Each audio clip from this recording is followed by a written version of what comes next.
సభ తెలుగు జన విజయకేతన జెండాకు సర్వసిద్ధమైంది. పశ్చిమ గోదావరి జిల్లా పెంటపాడు మండలం ప్రతిపాడులో జాతీయ రహదారికి ఆనుకుని ఉన్న 25 ఎకరాల విస్తీర్ణంలో ఈ సభ నిర్వహించనున్నారు. అప్డేట్స్ మా కరెస్పాండెంట్ రాంబాబు అందిస్తారు. రాంబాబు, ఈ సభకు సంబంధించి ఏర్పాట్లు ఎలా జరుగుతున్నాయి? ఇటు టీడీపీ కావచ్చు, జనసేన శ్రేణులు ఏమంటున్నారు? ఏంటి వివరాలు మొత్తంగా?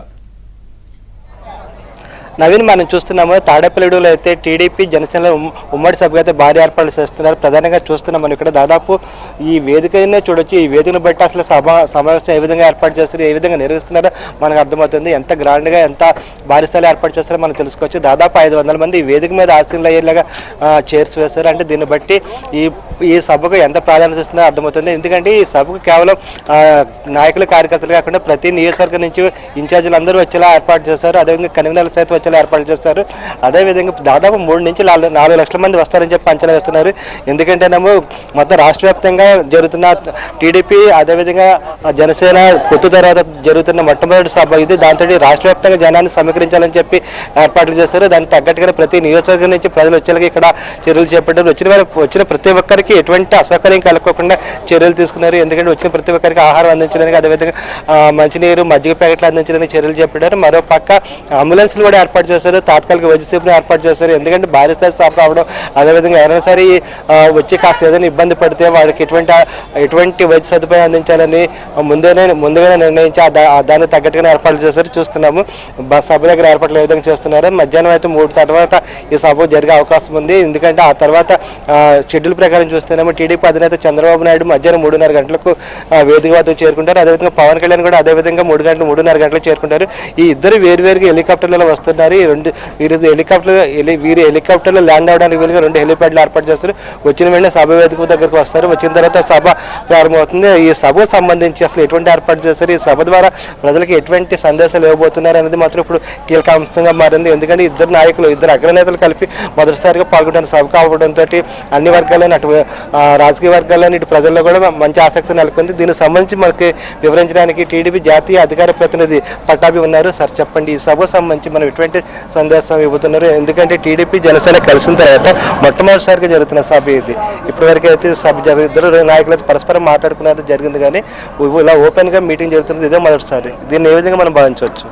ఈ రోజున 5 కోట్ల ఆంధ్ర రాష్ట్ర ప్రజల యొక్క అభివృద్ధి, సంక్షేమమే ఎజెండాగా నడుస్తున్నటువంటి 2 పార్టీలు 5 కోట్ల ఆంధ్ర రాష్ట్ర ప్రజల భవిష్యత్తుకి ఒక గ్యారెంటీనిచ్చే విధంగా ఈ రోజున ఈ జెండా బహిరంగ సభని తాడేపల్లిగూడెం వేదికగా నిర్వహిస్తున్నాం. ఉభయ గోదావరి జిల్లాల నుండి దాదాపు 5-6 లక్షల మంది ఈ సభకి హాజరు కాబోతున్నారు. ఇప్పటికే అన్ని ఏర్పాట్లు కూడా పూర్తవటం జరిగింది. మీరు అన్నట్టు పొత్తు ఖరారయ్యి దాదాపు ఒకే లిస్టుతో 99 మంది అభ్యర్థుల్ని ప్రకటించిన తర్వాత 2 పార్టీలు సంయుక్తంగా నిర్వహిస్తున్నటువంటి మొట్టమొదటి సభ ఇది. ఇవాళ యావత్ రాష్ట్రం మొత్తం కూడా ఈ సభా వేదిక వైపు చూస్తూ ఉన్నారు. రెండో పక్కన పూర్తి అయోమయం, గందరగోళంలో జగన్ రెడ్డి పార్టీ, వైఎస్ఆర్ కాంగ్రెస్ పార్టీ ఉన్నటువంటి పరిస్థితి. 6 లిస్టులు ప్రకటించిన కనీసం 60 మంది అభ్యర్థులను కూడా వాళ్ళు ఖరారు చేసుకోలేదు.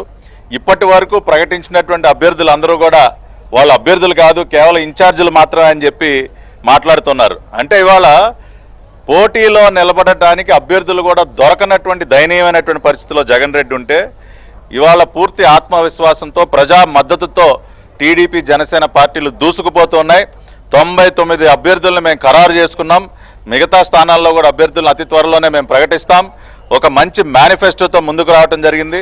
సూపర్ 6 పథకాలు ఏవైతే మరి మహానాడు వేదికపై నుండి చంద్రబాబు నాయుడు గారు ప్రకటించారో అన్ని వర్గాల యొక్క మద్దతు సూపర్ 6 పథకాలు అందుకుంటున్నాయి. మరీ ముఖ్యంగా మహిళలు సూపర్ 6లో భాగంగా మరి మహాశక్తి పేరుతో మేము మహిళలకు ఏవైతే ప్రకటించామో అది ఉచిత బస్సు ప్రయాణం కానివ్వండి, 1500 రూపాయలు ప్రతి నెల వారికి ఆర్థిక సహాయం అందించే విషయం కానివ్వండి, లేదంటే 3 గ్యాస్ సిలిండర్లు ప్రతి సంవత్సరం ఉచితంగా అందించడం కానివ్వండి, వీటన్నిటికీ కూడా బ్రహ్మాండమైనటువంటి మద్దతు లభిస్తూ ఉంది. అదేవిధంగా రైతన్నలకి మేము ఏదైతే అన్నదాత పథకం ద్వారా 20,000 రూపాయల ఆర్థిక సాయం ప్రకటించామో దానికి కూడా మంచి స్పందన లభించింది. ఆ రకంగా సూపర్ 6 పథకాలు దూసుకువెళ్తూ ఉన్నాయి.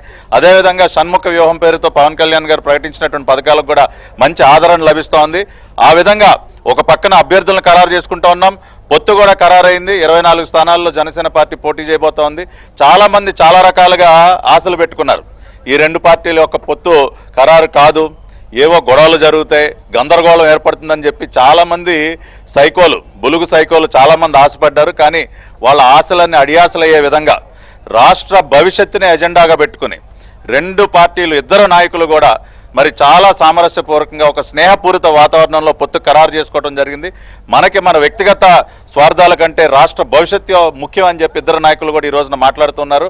కాబట్టే టీడీపీ జనసేన కూటమికి ఒక అద్భుతమైనటువంటి స్పందన మరి రాష్ట్ర వ్యాప్తంగా లభిస్తోంది. రా కదలరా పేరుతో చంద్రబాబు నాయుడు గారు ఎక్కడికి వెళ్ళినా కానివ్వండి, శంకారావం పేరుతో నారా లోకేష్ గారు బహిరంగ సభలు కానివ్వండి, వారాహి యాత్ర పేరుతో మరి పవన్ కళ్యాణ్ గారు చేపట్టినటువంటి యాత్రలు కానివ్వండి, అవన్నీ కూడా అద్భుతంగా సక్సెస్ అవుతా ఉన్నాయి. రెండో పక్కన సిద్ధం పేరుతో జగన్ రెడ్డి చేస్తున్నటువంటి సభలు మనం చూస్తున్నాం.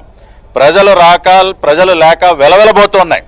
బలవంతంగా ఎక్కించి తీసుకొచ్చినా కూడా ప్రజలు అక్కడ నిలబడలేనటువంటి పరిస్థితి. మరి అటువంటి ఫ్లాప్ షోలని కవర్ చేయడానికి వెళితే రిపోర్టర్లపైన దాడి చేస్తూ ఉన్నారు. ఏబిఎన్ ఫోటోగ్రాఫర్లను కొడతా ఉన్నారు. మొన్న కూడా కుప్పంలో కూడా దాడి. దేనికాయ మీకు అంత భయం? ఇవాళ మీడియా వస్తే దేనికాయ భయం మీకు? అంటే ప్రజలు